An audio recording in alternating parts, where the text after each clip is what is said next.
Hello, hello, hello, my darlings. Thank you for joining me on A Slice of Life, A Slice of Life. You know, I don't like to copy from somebody else, but I got to copy Tamron today because she had a show on reset or regret. And I liked it. Oh, this is not right. Hold up one second. Let's see.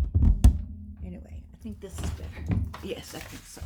Anyway, I apologize. Reset or regret. Reset or regret. You have 28 days to reset or regret. I was thinking, wow. Okay, because you know what it was all about? It was all about in January. You remember in January we did the countdown: first quarter, second quarter, third quarter, fourth quarter. Fourth quarter, everything you have done, 1, 2, 3 quarters.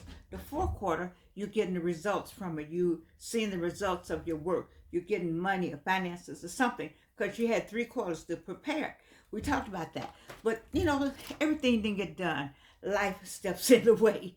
Life steps in the way and it'll go slap you across your face, and there you are. You could not get some things done. You did not get some things done that you really wanted done. I am one of those people. So now when she said 28 days, 28 days, 28 days, we need to reset or regret. The first thing you're going to do is make you a list of those things that didn't get done. All right, so I haven't made my list yet, but I got it in my mind. I did one of them tonight. I sent a message to someone. I did two of them today already on my 28 days because we got 28 days before it's the end of the year. And what do I want to regret? I don't want to regret. I want to reset. And I got me 28 days. I mean, it'll make you get on it when you give yourself a schedule like that. One of the things she says is, you know why, you'll know how. If you know why you want something done, then you'll figure out how. And today I had two things I did. I know why I want them done. So I figured out how I can get started on getting them done in the 28 days. I already have a schedule for myself for one of the things I need done on my checklist. I need something delivered, so I'm gonna work on that.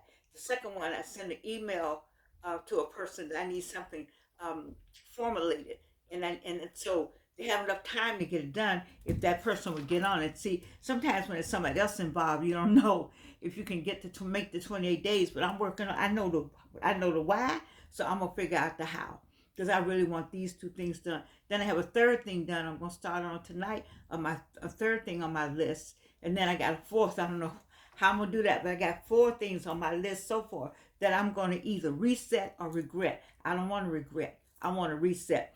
Other things she talked about is locking. Is what is it and what is the challenge for the last days? We got 28 days. What is it that you were gonna do in January? You know those resolutions. Well, forget some of that those January 1 resolutions that didn't get done. Well, let's talk about what is the challenge. What is it that you didn't do? What is it you need to make a list to do? What is it you know you want to do? You don't want to regret. You want to reset. And one of the a couple of things she said, there were people on the show with her, and this is accumulation. I have my paper. Um, One of the things I said was pause, pivot, and proceed. Pivot is a word my daughter uses in her work, and so I'm gonna repeat the 3 P's: pause, pivot, proceed.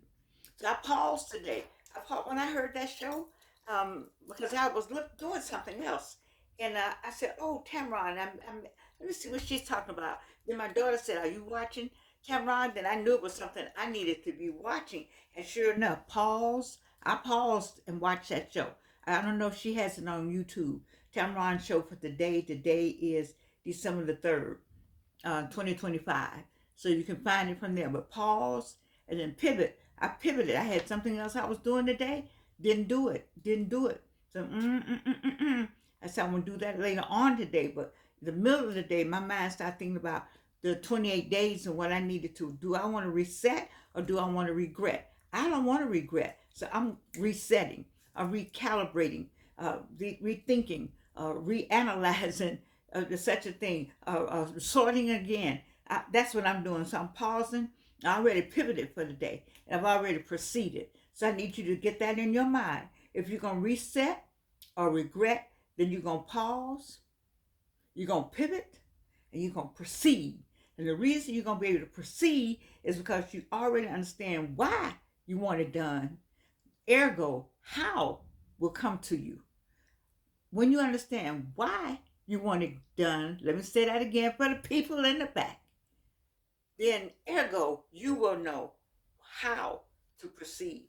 One of the things that in the discussion is what are you, oh, there were some questions that were asked about you, the personal part of you, like the my reset or regret are physical things that need to be done.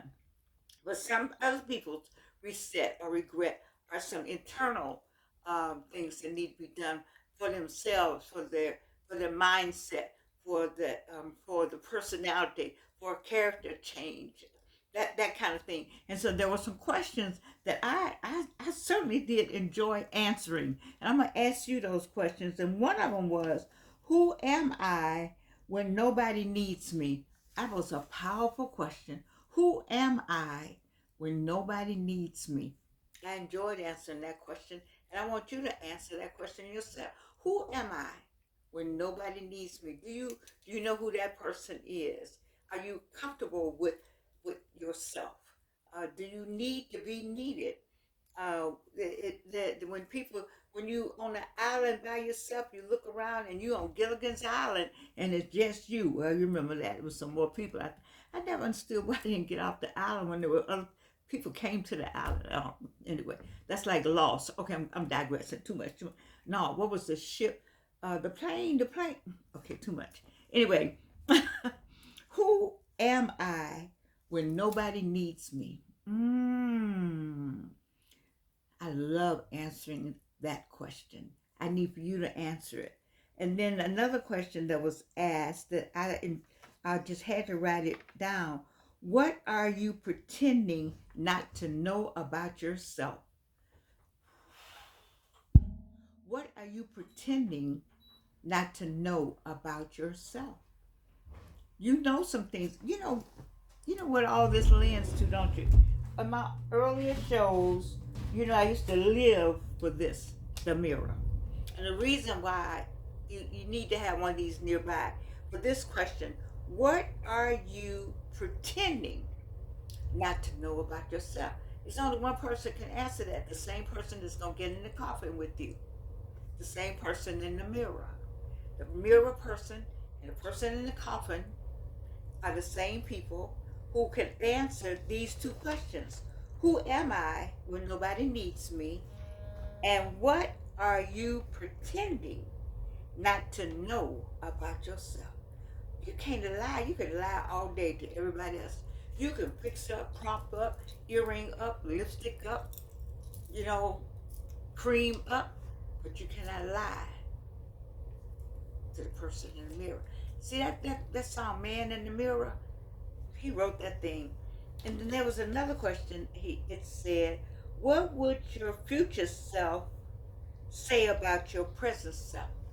What would your future self say about your present self? It is not easy being who you are.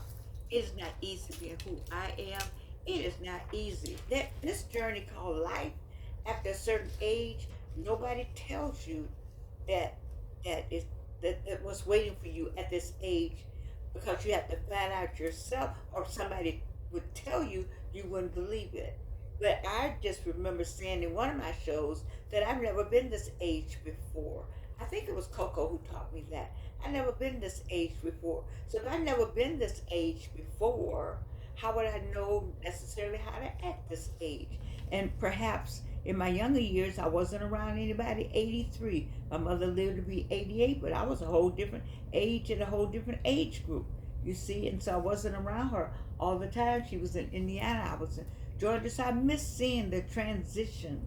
What is the plus side, if you could call it a plus, is that the children that are here in Atlanta with your parents, if you with your parents, like my daughter's with me, then she can see what I can't see, but also see the transitions that take place when you get 83. But how do I know how to act at 83? Because I've never been 83 before. And so in my mind, my mother used to say, I have the same a mindset I had when I was in my 20s. And I said, I got the same set. I mean, and she said, but I just don't like the way I look. And now I'm at the same point. I don't like the way I look. My mind is telling me I'm all of that and a bag of chips. And my mirror said, no, you're not. No, you're not. And then you have to say, I got to swallow this thing called aging. Yes, I do. Yes, you do. And so a lot comes with answering these questions, because these questions are really on point. I want to thank Tamron for having the people on today to talk about reset or regret. I don't want regret. I got 28 days, so now for me it's 27 days because it's so late. But the one thing I did right that I didn't hear them say, and maybe they did infer, but I want to make sure I say it, and that is to celebrate your wins. If you heard me talk about the first quarter, then the first quarter, excuse me, the first quarter, first and second and third quarter, I was able to lay out the groundwork for all of this right here. And now I have even more. I want to show you my latest two books. This is my latest one. Who Lived Here? Where'd They Go? The curated historical tour of Atlanta's black neighborhoods. Just Atlanta's black neighborhoods that I discussed on my Who Lived Here, Where'd They Go website. I don't do all of Atlanta's black neighborhoods, but I do the ones that most of you know, Buttermilk Bottom and Pittsburgh, Candaceville, Summer Hill. Those, especially those six that have transformed themselves from black neighborhoods, gentrified, very white neighborhoods. Who lived here? Where they go? I think it's important that we still acknowledge the fact that the memory is there. We should acknowledge the memory of these neighborhoods. And so that is that one. And this one right here is for K through 12. If you are a school teacher and you teach in K through 12, this little piece right here is a supplement on how to teach democracy, but I use the flag. I grew up with the American flag. My stepfather and his family were all military people, and so we really had a military household, to say the least. And one of the things was the flag was very important. It hung for every holiday. It was a huge, huge flag. Hannah Jones, I know what you were talking about in the 1619 project, because we had a huge flag that covered the entire picture window, because we had a house with a picture window on the front when they had it built. My parents had it built, and my mother, my stepfather built the house with a picture window, and so the flag would hang across there, so you know how big that was. And it was important that we acknowledge the flag, that we put our hands over our hearts, etc., ad infinitum.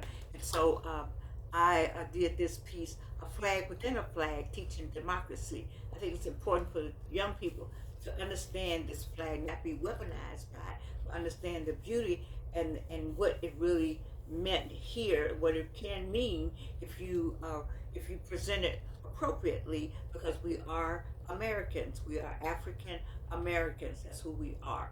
And so having said that, there's a flag within a flag, and I like for you to have that. So we have that book. You have this one I just talked about, the curated. But this is we talked about in January. In January, I didn't have any of this. Ooh. In January, I had none of this. In January, I only had this one. And this is from 1976. I just redid it. But in January, I didn't have this one.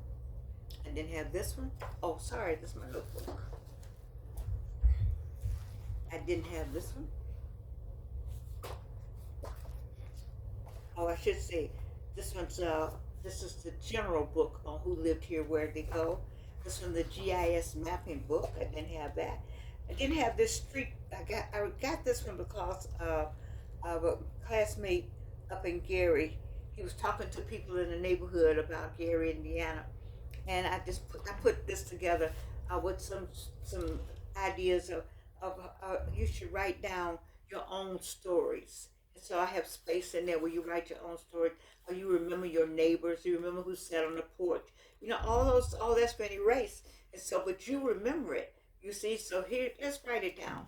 Let's get it ready for something different. Here's the glossary of healing and erasure words, because we all have used blighted and ghetto and those kind of vocabulary words, but those words need to be changed, and I have some new vocabulary words for you. Those of you who attended my one-woman show, I just put the show in between these pages, and those who enjoyed it, you will remember, and though I have some new work in here, and then for those who didn't get to the one-woman show, then of course you can see that one. And then I just talked about the curated tours and the flag book. None of this was in January. We had none of this.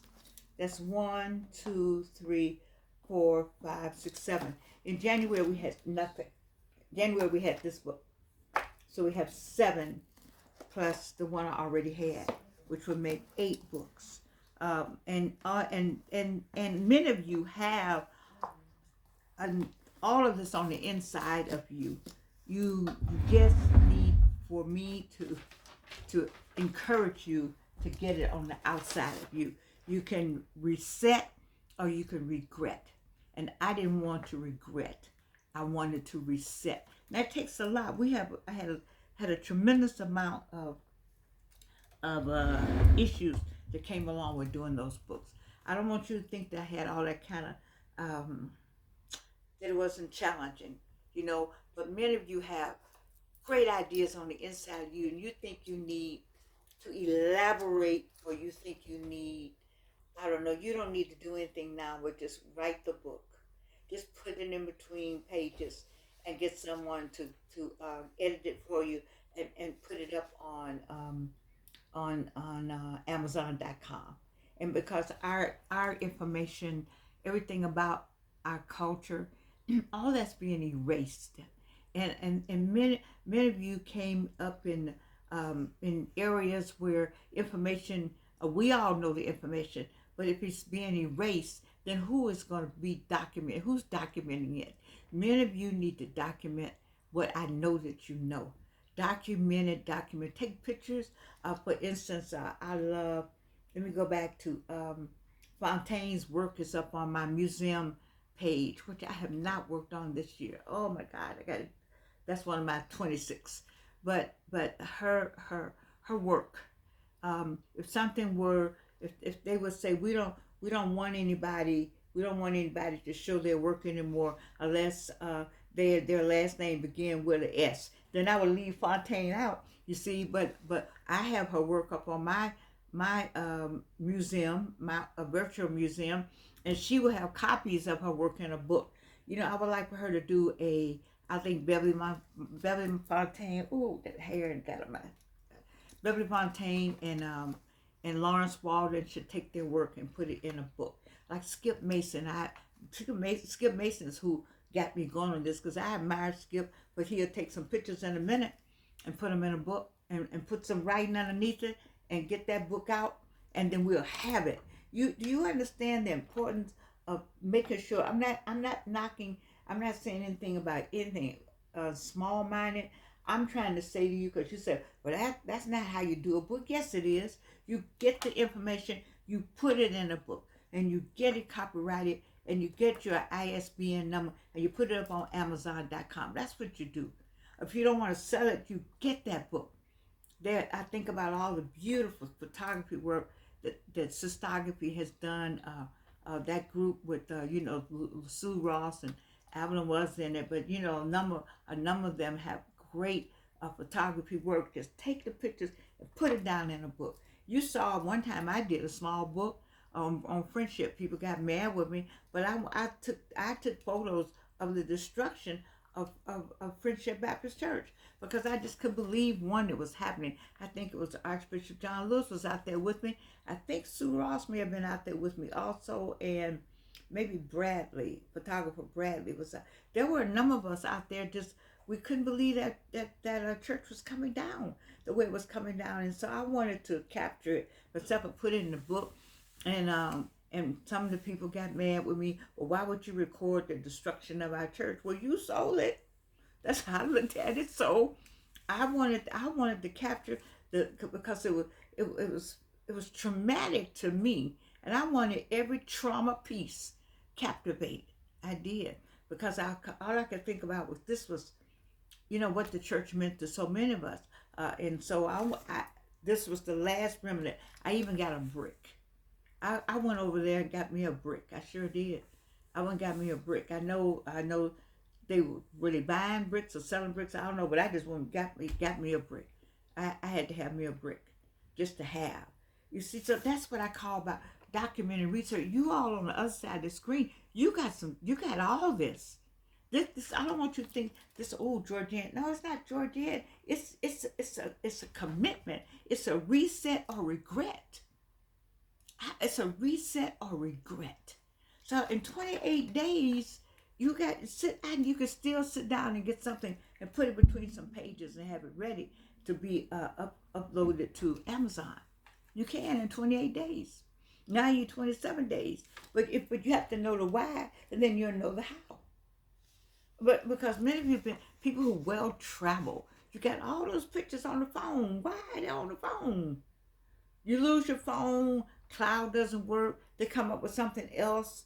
Think about all the pictures we threw out. It came in our little. I don't have a. I don't have a. I got boxes of pictures. You all got boxes of pictures somewhere over in the corner that you wish you could put on. I think now you can scan them somewhere. You know, we got to save our stuff.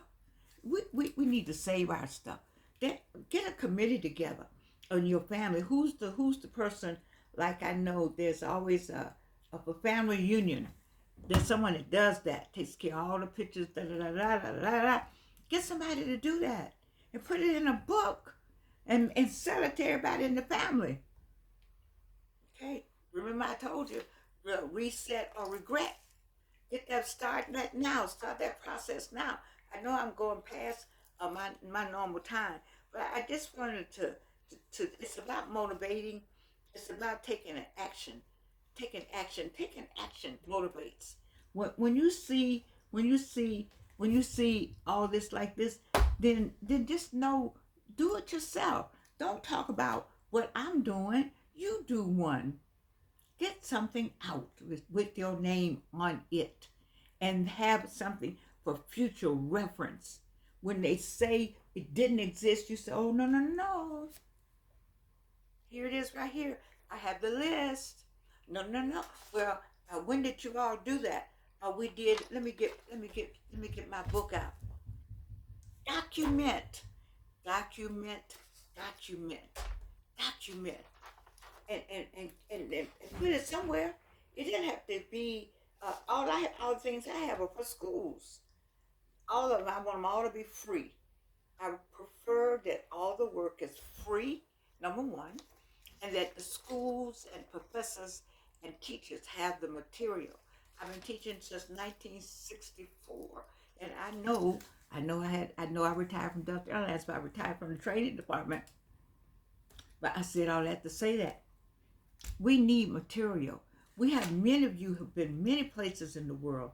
Will you stop and write it down and say, when I was here, this is what I saw, because you have a different lens. You see, you have a different lens. I have a friend, was she in Japan? I need to get her to talk about being in Japan through her lens, she's a black woman. I want, what, I know what I heard on Tamron. The woman said, everybody should go to China. Now, a black woman said, everybody should go to China, made me think, like, I need her book. I need why it was okay for her. Why she can say that when we've heard that China does this and China not good for that, and China will kill us, and China's sending food over here to kill us, and if we go over there, they're going to treat us badly. Well, in the first place, when you go knowing your history, nobody in China or any Asian community does not ever have the right to look down on anybody black, because we all know, if you've been by anybody's school, if you read anybody's book, if you Google, if you had the encyclopedia, you know, and I know that everybody was black. Yes. The Mongolians came from where? What did those people look like? They look like me and you? I would say so. They don't want to admit it. They don't want to tell anybody. But they know, the Asians know, the Asian community knows, the Chinese community knows, the Korean community knows, the Taiwanese community knows, the Filipino community knows. They know that great-great-great-grandpapa was black. Great-great-great-grandmama was black. But nobody wants to say that. So I think maybe she might have a right to say we all need to go to China. They know. The point is that the people over here, they don't know. But they know. And they have played the white game. And you see what has happened in that. They hauling them off just like they're hauling off anybody else. You played that game, white. You played that game to be on the white side. I don't want to be on the black side. When you know what Buddha looked like, Buddha, what all of them look like. You know that. I know that. We know that. Don't let the American Indians tell you, oh, we different. No, no, no, no, no. I know statues. You know where they came from. We all know where they came from. They know where they came from. Everybody wants to be in denial. If we can get all the rest of the world to admit that great-great-great-grandmama looked like the same people you hating on now, we could shut this down and have some peace maybe across the world. I'm all about healing and global peace. Reset or regret. You got 28 days, people. I got my list. I got 3 of them gone already. You better get on it, doggone it. And in the meantime, in between time, know that I love you. And you can't do anything